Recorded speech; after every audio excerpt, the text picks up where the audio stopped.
My Annoying Neighbor, Part 8, a Miraculous Ladybug Fanfiction. If you have not heard the previous 7 parts of this story, you can find a link to them in the description box below. If you haven't already, make sure to give this video a thumbs up and comment down below in support of more fanfiction.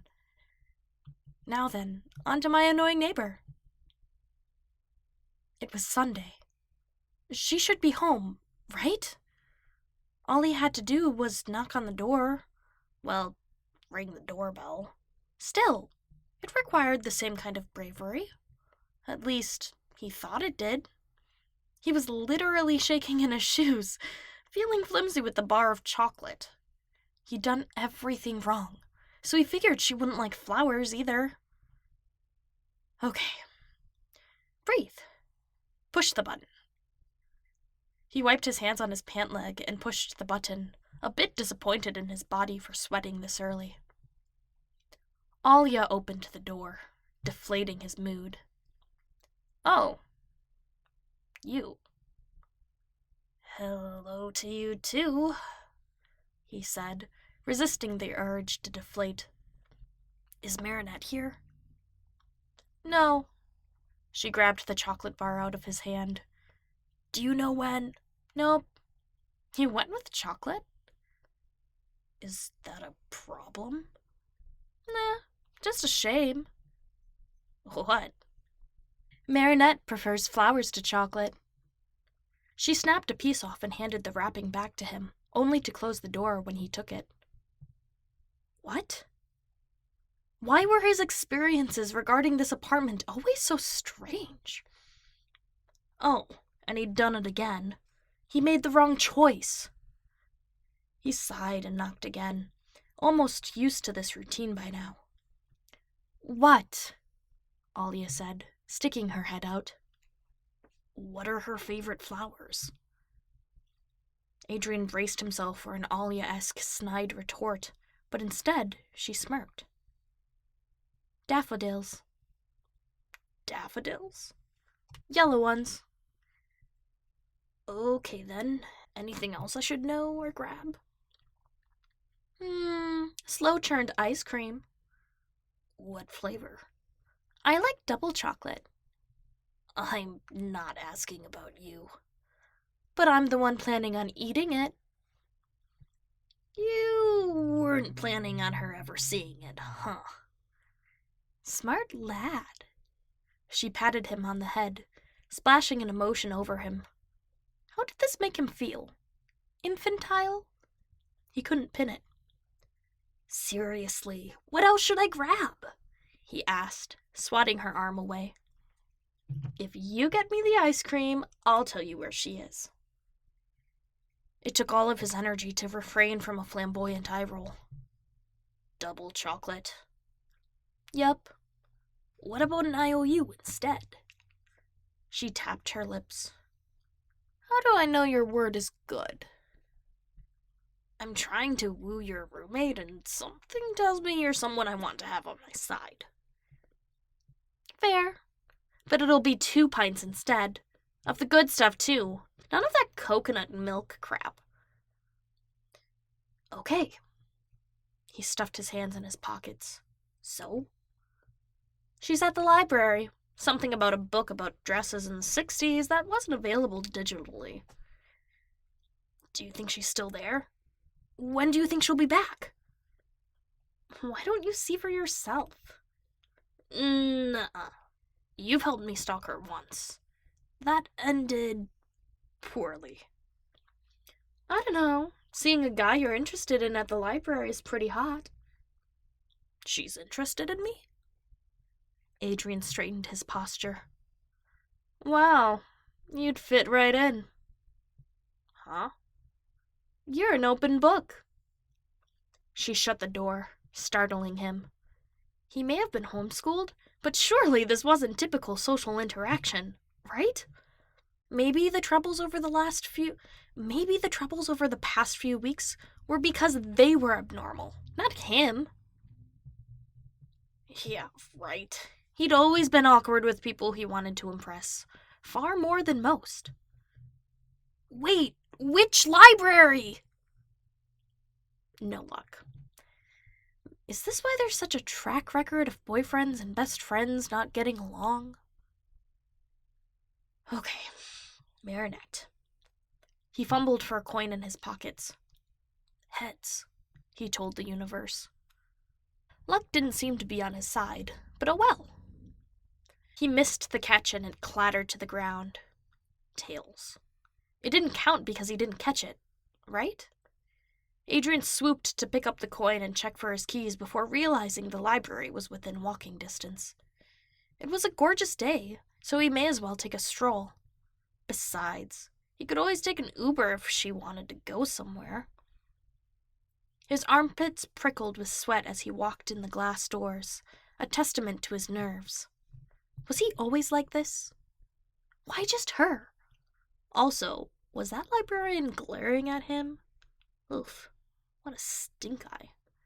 Stepping into the reception area, he realized Marinette was sitting at a desk in the children's area, scribbling violently with a crayon. Perhaps this was a bad time? Oops, too late. She looked up and saw him, her head tilted as she squinted. Yep, she recognized him all right. He ruffled his hair instinctively, using the chance to look at her through his bangs before making a decision. She pulled a hair tie out of her bun until her mane cascaded to her shoulders while waving at him, looking like an invitation. Adrien swallowed and stepped forward, hoping he didn't misinterpret. She smiled as he moved within earshot and patted the seat beside her. Hey, stranger, Marinette said, finger-combing her hair into a ponytail. Hey, hope I'm not interrupting anything. He chose to sit across from her instead of beside, but felt his knees buckle on the way down. Careful! They're built for tiny humans. Noted. His knees were angled upward, bottom throbbing a bit from falling a few centimeters past expectation. What brings you here? Huh? He looked up, panicking. The library! What brings you to the library? Of all the times for his brain to shut down, it had to be this one. Well, you know. He flailed his arms. Books! Books? Really? Books? That's the best he could come up with? Actually, no, he confessed. Alia said you'd be here, and I wanted to see you, so... So you just had to talk to me? You're pretty irresistible, my lady. He could have sworn she flinched at the nickname. Is that so? Well, I'm usually far more patient, but she mentioned something else. Oh? She said you were interested in me. He flashed his best, look at my dimples, aren't I charming, smile that worked on so many business deals, but was taken aback when Marinette did turn pink. That worked? That got her heart racing? He was almost embarrassed. She did? Marinette drew her paper to cover her nose, eyes peeking out from behind. Suddenly, it was Adrien's turn to blush. Yeah. How much did she tell you? How much is there to tell? She squeaked, literally squeaked, and hid her face entirely, and Adrien realized that perhaps he didn't have to have his guard as high. Well, he pressed on, smirking to show he was just teasing. Were you secretly lusting after the boy next door for who knows how long?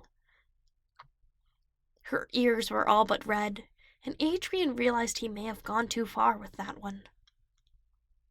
Ever since you gave me that umbrella. An umbrella? Her shoulders dropped. You don't remember? Outside the convenience store? That was you? He flashed to a rainy day where he gave an umbrella to a pretty girl. He spent months wondering about her. Even Nate knew about Umbrella Girl. He had, at this point, given up on finding her. The girl who fluttered away like a ladybird. So, you really didn't recognize me. There was something in her tone that ate at his heart. We were neighbors this whole time? He asked, knowing the answer. Did you know? The table vibrated, and Marinette flipped over her phone. Sorry, I have to take this, she said, standing up. He was still reeling over her being the Umbrella Girl he'd spent actual money trying to find, and became so engrossed over tracing the details of that day and matching faces that he hardly realized she was cleaning up. I gotta go. I'm so sorry, she whispered, slugging her bag over her shoulder and speed-walking away from the table. He tried to stand up, but his leg caught under the table and he cursed. Mothers turned to glare and shush him, one going as far as covering her child's ears. Oops. Wait, Marinette! He called out, met with a shush from a librarian crossing her arms. Doubled oops. It didn't matter. She was long gone. Adrien slumped back into his chair, forgetting it was designed for someone half his size, and tumbled backward, blanketing him in laughter from observing children. Great. Just great. It was shaping up to be a fabulous day overall, wasn't it? He huffed and picked himself up, straightening his sleeves before leaving, aware he'd overstayed. His head reeled with questions, and the girl in question wasn't there to answer them. Like much of the last few weeks, Adrien found himself having to wait. Great. There wasn't any other choice, so when he got home, he flopped on the couch and closed his eyes, slipping into a nap. It was time to wait. It was always time to wait. Blooper time! Sparta, why you gotta interrupt? No. I'm recording, dude. I'm gonna have to lock you up again. You hate being locked up. You know better than to come in here. I love you, but ugh.